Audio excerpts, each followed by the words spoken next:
পরীক্ষার আগে নিরিবিলি পড়ার জন্য তানহা তার স্কুলের পুরনো হস্টেল বিল্ডিংয়ের একটি রুমে সাময়িকভাবে শিফট হয়েছিল। বিল্ডিংটা অনেক পুরনো, দেয়ালের প্লাস্টার খসে পড়ছে আর চারপাশটা বড় বড় গাছে ঘেরা। তার রুমের ঠিক উল্টো দিকেই ছিল করিডোরের শেষ প্রান্তের একটি পরিত্যক্ত রুম, রুম নম্বর ৪০৪। রুমটি সবসময় তালাবন্ধ থাকে আর ওই দিকের জানলাটা ভাঙা। প্রথম কয়েকদিন সব ঠিকঠাক ছিল, কিন্তু এক অমাবস্যার রাতে পড়ার সময় তানহা অদ্ভুত এক শব্দ শুনতে পেল। খসখস, খসখস। মনে হচ্ছে কেউ যেন নখ দিয়ে কাঠের ওপর আঁচড় কাটছে।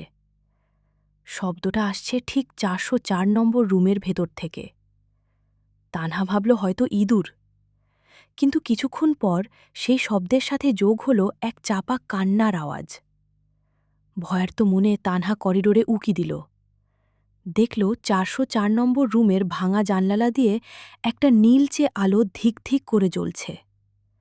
হঠাৎ করেই একটা ঠান্ডা বাতাস করিডোর দিয়ে বয়ে গেল। তানহা দেখল সেই পরিত্যক্ত রুমের জানলার পাল্লাটা বাতাসের উল্টো দিকে নিজে নিজেই খুলছে আর বন্ধ হচ্ছে। সে সাহস সঞ্চয় করে দরজার কাছে গিয়ে দাঁড়াল। দরজার ফাঁক দিয়ে ভেতরে তাকাতেই তার বুকটা ধক করে উঠল। ভেতরে কেউ নেই, কিন্তু ধুলোমাখা মেঝেতে স্পষ্ট কারো পায়ের ছাপ পড়ছে, যেন কেউ অদৃশ্যভাবে রুমের এক প্রান্ত থেকে অন্য প্রান্তে হাঁটছে। হঠাৎ সেই অদৃশ্য হাঁটা দরজার ঠিক সামনে এসে থামল। তানহা অনুভব করল দরজার উপাস থেকে কেউ একজন ভারী নিঃশ্বাস ফেলছে। পরক্ষণেই ভাঙা জানলা দিয়ে একটা কুৎসিত ফ্যাকাসে হাত বাইরে বেরিয়ে এলো এবং জানলার কাছে নখ দিয়ে লিখতে শুরু করল।